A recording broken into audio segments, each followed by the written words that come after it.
Polypropylene. Hirap, di ba? Polypropylene, ito polyethylene. Kaya PET, polyethylene. Pero ito, iba siyang klase ng plastic. So pagka hindi mo siya pwede ilagay dito at saka ito pagsama kasi magkaiba siya.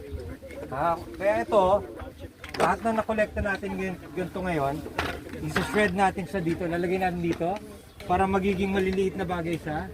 Tapos ilalagay natin dito, magiging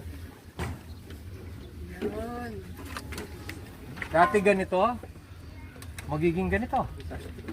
Plastic to. Parang kahoy, di ba?